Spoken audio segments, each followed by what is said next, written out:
Arkansas natural wet stones are well known for their superior honing abilities. These Arkansas stones were quarried from a geological formation of novaculite, which is a rock composed of microcrystalline quartz. The unique crystalline structure of the quartz is what gives Arkansas stones their superior honing abilities, that if they were flattened properly. There are many techniques out there for flattening a sharpening stone. What I will show you here is how to get a super flat stone that cannot be achieved by simply grinding your stone against a flat piece of glass or surface, or by attaching a sandpaper to a flat reference surface. Let's begin by checking how flat these stones are. You can do this against any well-known flat surface. A float glass should do the trick. I will use this surface plate as I do have one. You can use water-based or oil-based paints. This will help you highlight low and high spots on the stones. You need to use a very thin coat of paint. Also, try using contrasting colors to help you spot any unevenness on the stone surface. Once this is completed, now you can begin the flattening process. This method is known by opticians, and it has been used to produce optical flat mirrors that are meant to be used in optical systems.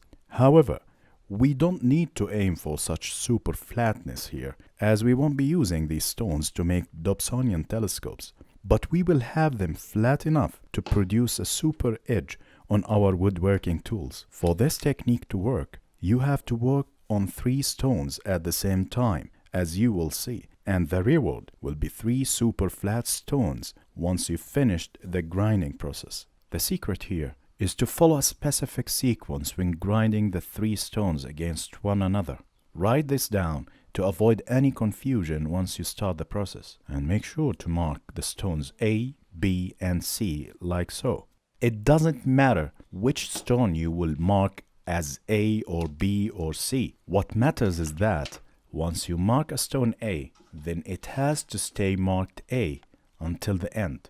You need to have 2 cycles. Begin with the first and then move to the second cycle, then start over again from the cycle number 1. Depending on how flat the stones you have, you can decide the grit size that you will begin grinding with. The lesser flat your stones are, the coarser the grit you should use, and that will save you time. I choose to start with 120 aluminum oxide grit size. You need to use small quantities at a time, as any excess will be thrown away over the edges and will be wasted. Spray some water and you are ready to go. Also, don't forget to put a small bevel on all stones. This will spare you a chipped edge on your precious stones.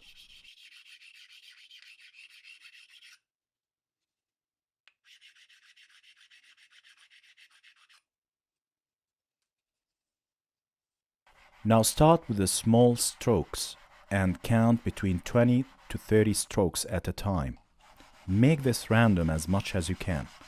Don't be super precise in counting. Random strokes will give you the best results.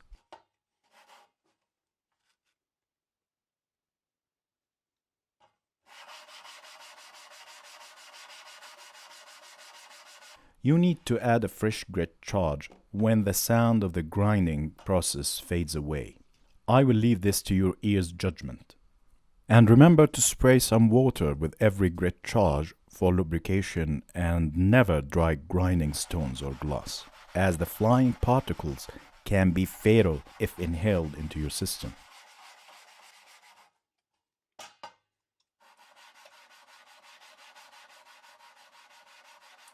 You need to continue grinding the stones until the last trace of paint disappears.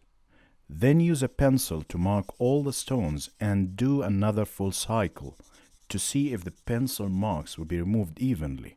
If so, then now is the time to move to a finer grit size.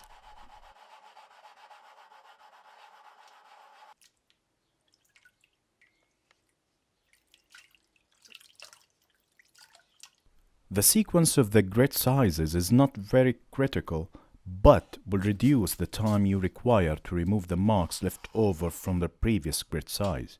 You can go with 120, 180, 400, 600, 800, and finally 1200. Or you can skip the 180 and the 600 and compensate that with more time spent on the 400 and the 800 before finally moving to the 1200. As the grit gets finer and finer, it will be helpful to pre-mix it with water and put it in a dispenser. This will make it easier to apply the grit to the stones.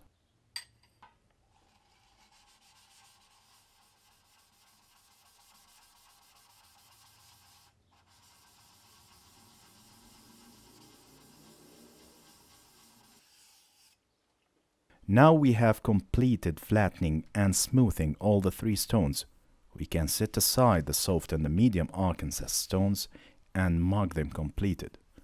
But to get the best results out of the hard black Arkansas, we need to do one final step, and that is polishing, and that is also optional.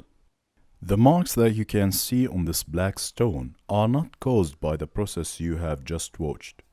As this is a natural stone, you should expect similar impurities from one stone to another.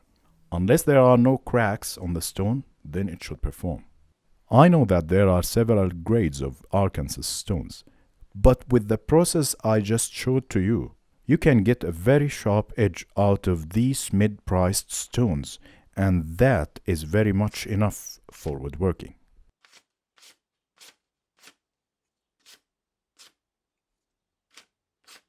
Now to polish your black Arkansas, you need a polishing compound and polishing pads attached to a flat surface. You can use any polishing compound of your choice. As I do have access to red rouge, I will use it. You can also use cerium oxide for faster polishing. Both should work just fine.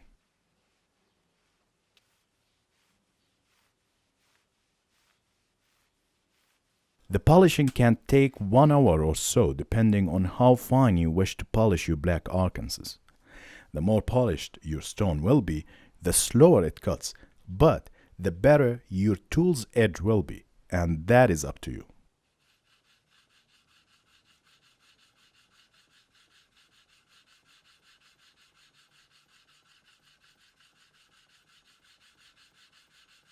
I hope the techniques shown in this video will help you take your sharpening stones to the next level. If you have any questions, please leave a comment below. Thank you for watching.